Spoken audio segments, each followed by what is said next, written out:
So today I'll be going through all the books that I read in 2025 and making a tier list. Before I begin, I should say unfortunately I did not read any book in 2025 that was an S tier. So if you're coming in just waiting for he's waiting for the last moment to give a book a S tier, sorry to burst your bubble, but there were some great books I read, but I am a very harsh critic. I will put things in the S tier only if it's a 10 or like a 9.5 at least and above. And there was nothing for me that reached those highs, but there's still some great books and some bad ones that I read this year. So starting off, let's go over Earthsea. So I read the first three Earthsea books this year, which are The Wizard of Earthsea, Tombs of Atuan, and Farthest Shore. I have not read, I guess this copy includes also the fourth one, Tehanu, which was, the first three were written, I think, in a few years, like back to back to back by Ursula K. Le Guin. And then Tehanu came much later. And then I think there's two other books that came much, much later. So I think a lot of people call it the Earthsea Quartet. But the first three, I mean, each book really is its own story. I think these books the three of them belong on the B tier. They are really great books. I really loved her writing. It's so poetic. She's so good with like just words in general. I don't know how to describe it, but just the way she makes you feel really cozy like in this world that she's in, even though it's not a positive world. But at the same time, this world or the world of Earthsea is not a world of like action and like just like melodrama. These books feel very serious, even though they're marketed, I think, as YA or like for children. I would say the plot lines for these books are, I would say, more serious than most of the books I read this year.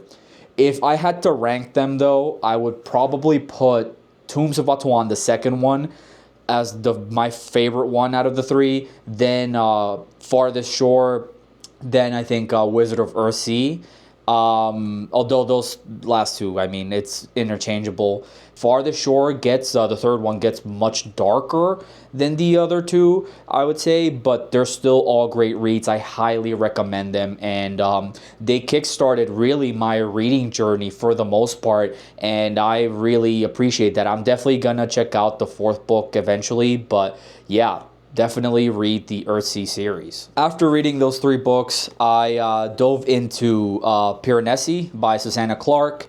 I chose this for a book club I have with some friends from college. This is like a critical darling, I would say. If you look it up on YouTube or TikTok, most people really love this book. And I will say for the first 2/3 of it, even so I should say this is kind of like literary fiction and fantasy. It's written as a journal by the titular character Piranesi, and you're trying to basically figure out this mystery. He doesn't remember who he is. He doesn't know why he's in this kind of like labyrinth.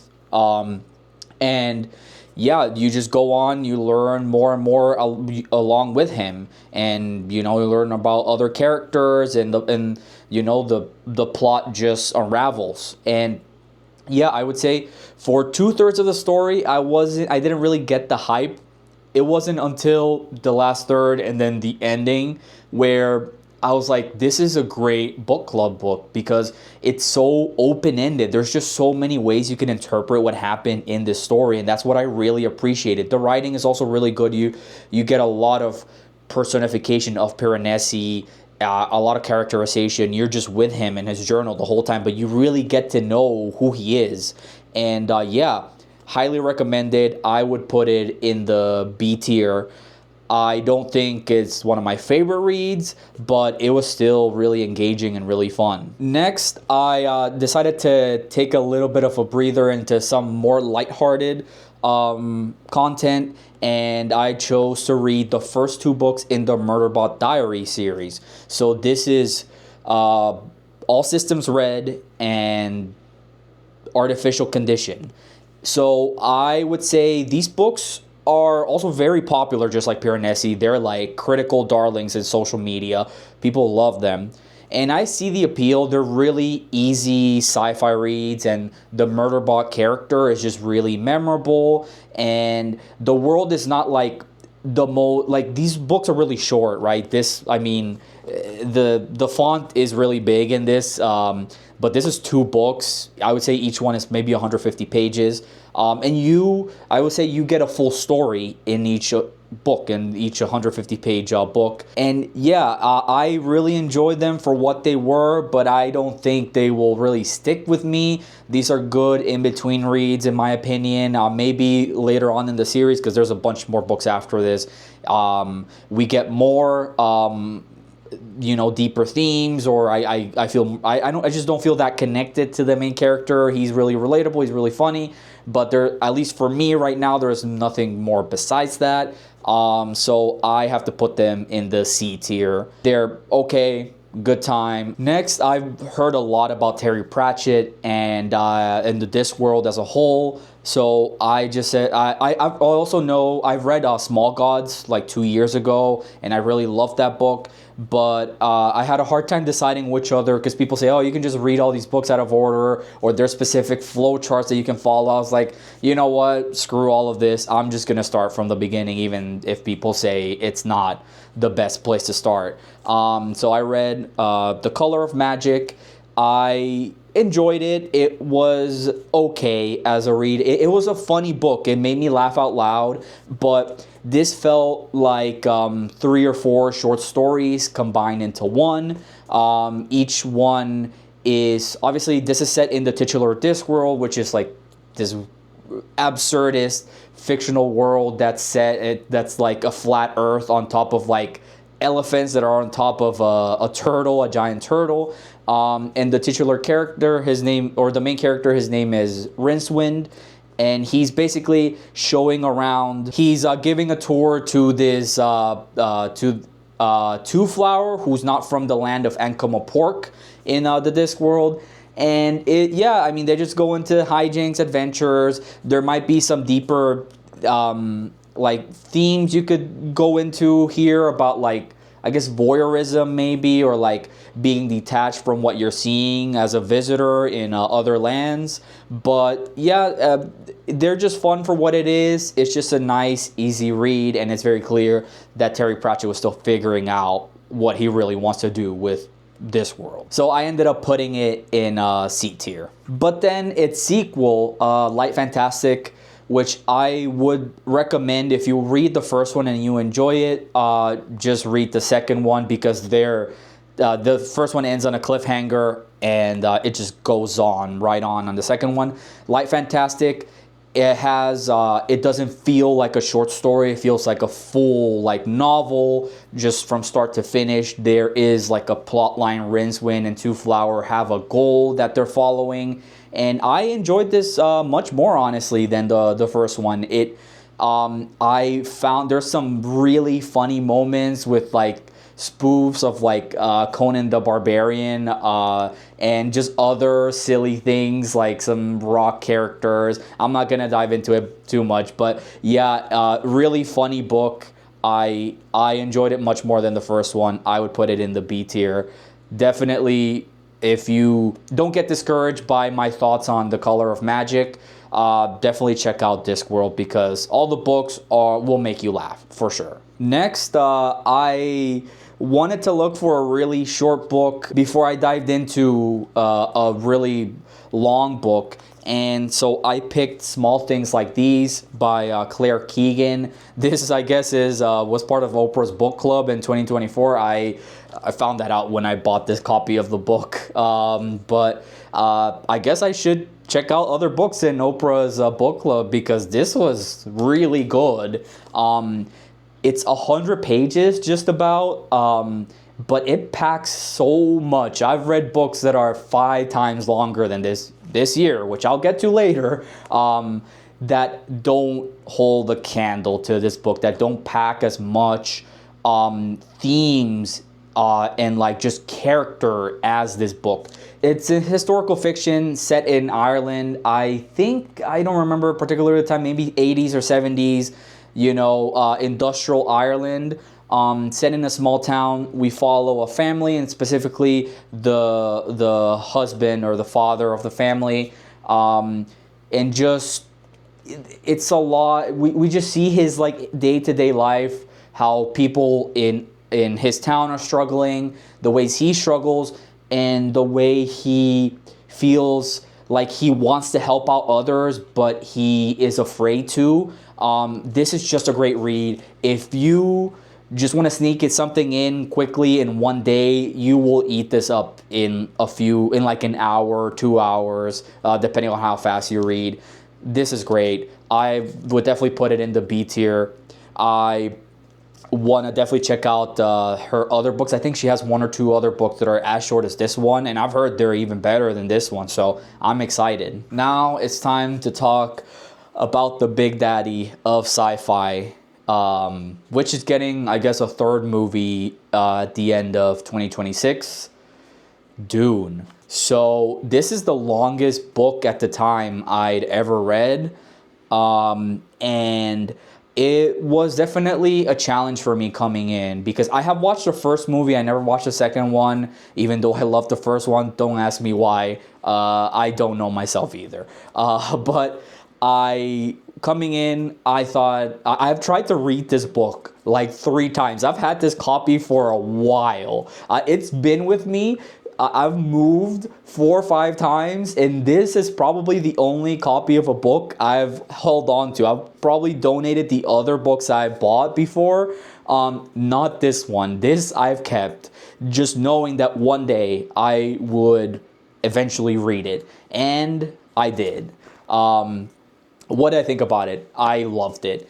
I think one thing to keep in mind is, I came in, as I said, watching the first movie, so I understood the world for the most part. I was not as confused as I feel like a lot of people would be coming in just blind, because there's a glossary at the end of this book, or an appendix, and then a glossary, terminology of the Imperium, and you need it if you haven't seen any of the movies. There's a lot of words thrown at you, but this book, the more time goes on and I think about Dune, specifically this one book, the more I love it. Just because I've read other series so far, like I've read other books after this, and I'm like, damn, like Dune feels like such a full story in just this one book. Like, I've read other series already, or I've read like first books of other series, and I'm like, it just feels like nothing compared to this. And this book is not even that much longer than the first book is in other series.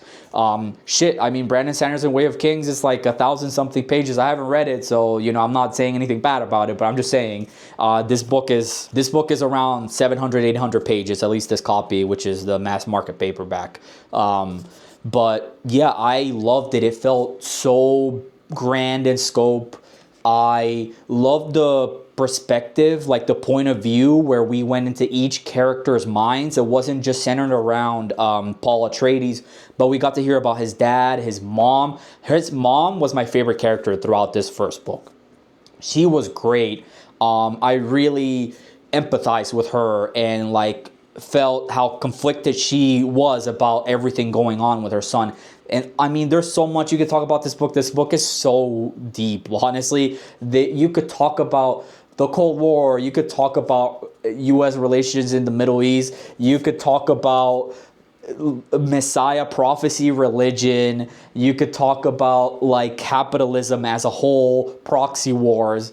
I could just keep on going with like so many topics. This book will forever be timeless, and it's so original. And it did not feel old while reading it. It just felt contemporary. Read this. I put this in the A tier personally, just because the reason why it's not an S tier book for me is because I felt that the ending was too abrupt. And I wish that there's some characters, some antagonists that I wish had a little bit of more screen time in the book. But those are the only things I can say that are bad, or not even bad, or just nitpicks about this book. But the only reason why I don't give it a 10, I'd probably give it like a 9. So it's in the A tier. Now, coming off of Dune, I have heard a lot of mixed things about the other books in the series. And I read a lot of people on Reddit that say you should at least read the second book. And I decided to do just that. I read Dune Messiah. This is very different than the first Dune book. Dune is this epic story where it starts off slow with a lot of lore and plot and setup, and then by the second half it just goes off, in my opinion. It goes from slow pace to fast pace in the second half, where we're just getting boom boom boom, a lot of things happening. And yeah, this is a much slower pace book as a whole. It's we're dealing with the repercussions of what happened in the first book.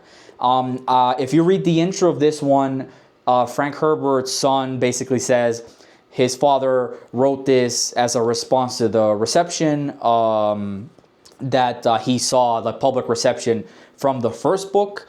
And I understand that. This is definitely, I would say, I'll just come out and say it, this is an A-tier book for me as well. This is actually my favorite book I read this year. I loved it. I loved how much time we spent thinking about things and seeing the effects of everything. It just puts into, like, it just clarifies a lot of the things more in your head about what you're supposed to get out of the first book. I could also see why people don't like Dune Messiah, or I haven't read the books after this one. I'm going to read them this year, but I can see why people don't like this as much as the first one, because it kind of explains some things, makes things like less obvious, and there's a lot of discussion here about the effects of what happened in the first book.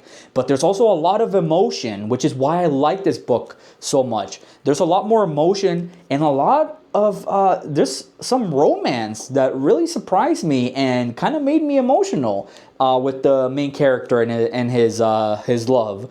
I really enjoyed that. I feel at the ending of this book, I just love the ending. It just felt like chef's kiss, like the perfect ending. I just can't wait to see the movie and just visualize it like on like a screen. Finally, like, it will just be amazing. But yeah, I love this book. I would still put it in A tier though.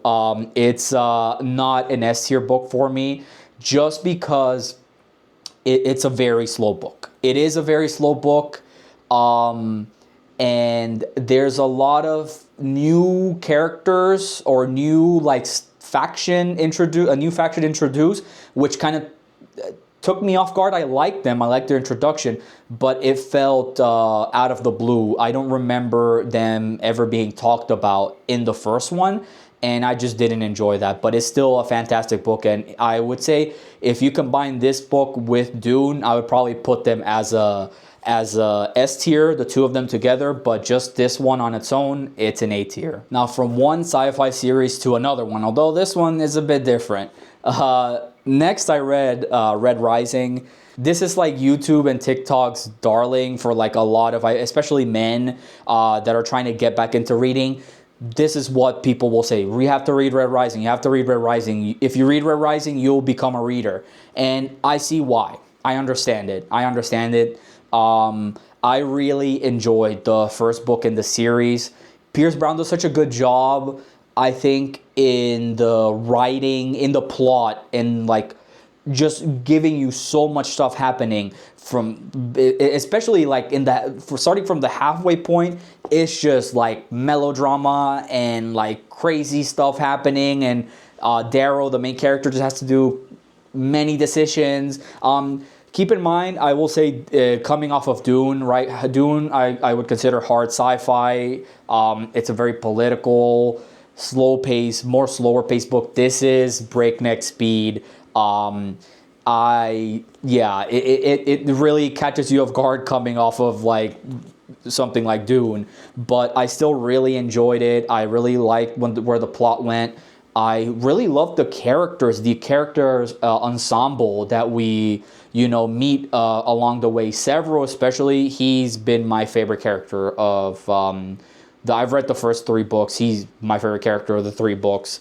But yeah, I really enjoyed it. I will say the first 100 pages, I was kind of like iffy about it. A lot of the Darrow's backstory, I don't know. I just didn't find it as interesting. And but then once we got to like the next stage of the book, I really enjoyed it much more. So I would put Red Rising in the B tier. It's a solid read, and it's a very fun and easy to read book. Now moving on to the book that I think everyone says is the best one in the series, Golden Son. So Golden Son for me,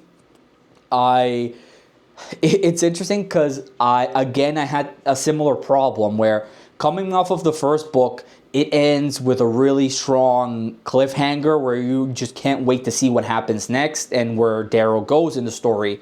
And the first 100 pages, again, I was kind of like, I don't know. It's just, I'm not vibing with this. But then there's a point where something crazy happens where it just like grabs you by the balls and it does not let go for the rest of the book. It's just boom, boom, boom, boom, plot, like crazy twist, revelation, and we don't have time to think about things. Although I will say, I don't like, at the same time, I don't think that's true. I think Pierce Brown does give us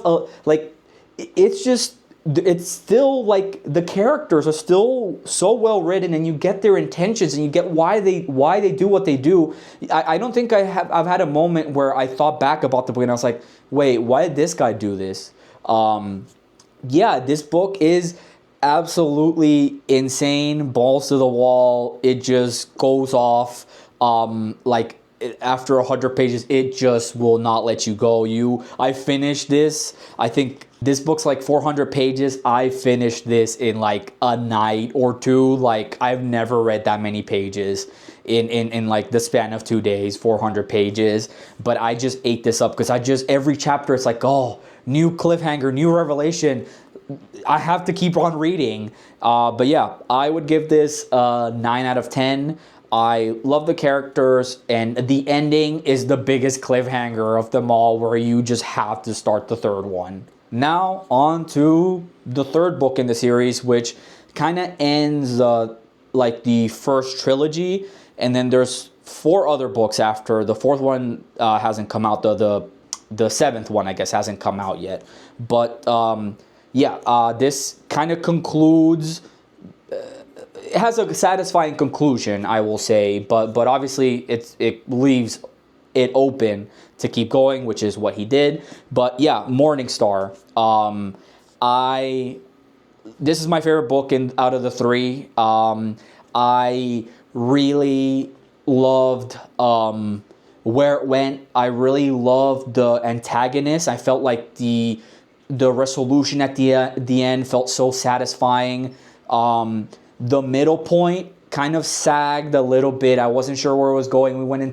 We were kind of like in the middle of this crazy war, and then we kind of take a break to go somewhere else. And that's like the only part where I was like, eh. But besides that, the beginning is so strong, the strongest beginning, especially coming out of the previous 2 books where I said I didn't really, I had a hard time reading the first 100 pages for the first 2 books. This one has the strongest first 100 pages. It's so strong where it starts and what situation Darrow's in.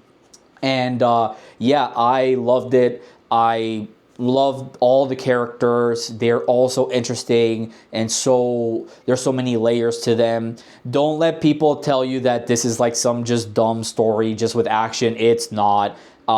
This is something akin to, I would say, Attack on Titan, or like Full Metal Alchemist, those kinds of like animes, if you watch anime, where you can take it at a surface level and have a fun time and just enjoy the story and the plot, a twist, but you can dig deeper and understand a lot of things about trauma, about leadership, about classism, and many other things you could take from these books and the characters and the antagonists as well. So I love Morningstar. I can't wait to read the next books in the series.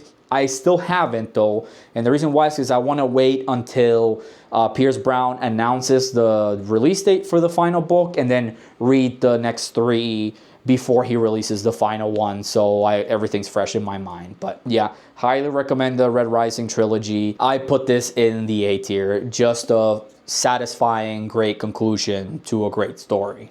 Now, this bad boy here.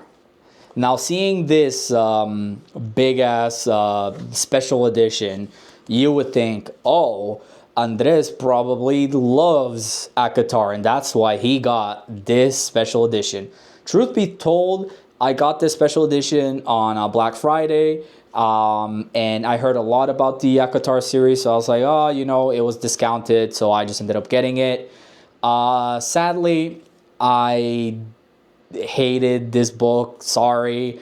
I felt that the first half of the book was mediocre at best. I don't think the writing was too good. I felt like the characterization wasn't that good. I really found the main character really annoying and really frustrating, and not in like, it didn't feel like, oh, on purpose. It felt like, especially by the end, like we were supposed to be taking her in, like a character like Ridley from Alien, or a character like the main character from Brave, or characters like that, which I don't think it was giving. She was just very frustrating, and there are so many parts where I just questioned her decisions, and it just felt like no human being would make those decisions. So I don't know. And then the second half of the book has a twist that I just could not stand. It felt so convenient. I don't want to see, when I'm reading a book, I don't want to be, if a twist happens, the worst thing I think an author could evoke from me is, or like make me think about, is like, think about how they came out, like how they ended up with this twist. Like, I just felt the hand of the author, it was too heavy of a hand and too clear to me. It just felt like things were written the other way around. Like the twist wasn't the first thing that came, but it was more written to make the first half of the book make more sense, and make the romance, which, I mean, the book obviously has romance. It doesn't have as much romance as I thought it would for a genre, for it being one of the kings of romantasy. I thought there'd be more romance. That's what I was coming in with the expectation of, but it really lacked on that aspect. And instead what I got was a not so good fantasy setup, and or I guess mediocre fantasy setup, and the characters I just didn't find interesting. So I would put this, for me personally, in the F tier. It's the worst book I read this year, and I might read the sequel. People say everything's redeemed in the sequel. I have a hard time believing that, but never say never. And then finally, the last book I read this year, which was actually one of the best books I read this year, Kindred by Octavia Butler. Now, Octavia Butler, I have read Parable of the Sower by her, and that's my favorite book of all time. Parable of the Sower is an amazing book. I love it. It's the only book I've rated a 10 so far in my reading journey. And I came in with high expectations for this book. And was it as good as Parable of the Sower? No, but it was still really, really good. The basic premise of the story is it's fiction set in the 80s. Our main character is an African-American woman, and she keeps teleporting back and forth between the like pre-Civil War era and then also to her present time, the 1980s. And yeah, it's a lot of commentary about, obviously, racism. She's living in the plantation, era. But this book the writing in this book is immaculate, in my opinion.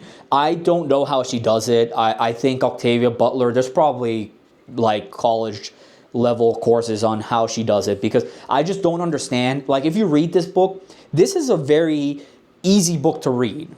And I don't mean that in a bad way. I mean that in the best way possible. This is not a hard read. You understand everything she's saying. She doesn't she doesn't get it too much into fancy, like a lot of like needlessly fancy like words, complicated words. She will give it to you how it is, but then the emotion that this book will give you is just so much. The thought provokingness is just so much of like what you. I mean, there's just so much that I could talk about with this book. About this book. About our main character and her relationship with her husband, about our main character and her relationship with the people in the past, and the division between the how things haven't really changed between now and then, but then at the same time how easy it is for us to go to our like to go into these like roles that are like bad, how easy it is for us to fall into these roles. This is great. This is great. It's one of the best books I read this year. It should be a must read in high school, in my opinion. Octavia Butler is a master. But yeah, I do prefer Parable of the Sower more. I just connected more with that book, and I feel like that book is that's the problem I think I have. Whenever I think about is this book an S tier book or a 10 out of 10, I think about, is this book as good as Parable of the Sower? And the answer so far has been no. So this book is not as good as that, but it's still a fantastic book. So it goes in the A tier. Read this. Read Octavia Butler. She is one of the GOATs, and she should be discussed more. That was a mouthful, but we got to the end. This was all the books I read in 2025. This is the most books I've ever read in a single year in my entire life. I am really trying to double that number. I think I read around 20 something books. I don't know. I read around 15 to 20 books this year. And I just want to get to maybe 30 or 40 this year. I'm tackling bigger books this time. I definitely want to get into longer books. And yeah, I'm really loving my reading journey. So please, guys, let me know your thoughts on all the books I talked about, if you agree or disagree with my opinions. Also, let me know what books I should add to my TBR for 2026. You know, the list just keeps growing. So it will probably always grow indefinitely. But yeah, please be sure to give me recommendations. And thank you so much for watching. Please make sure to leave a like and subscribe to the channel. Bye.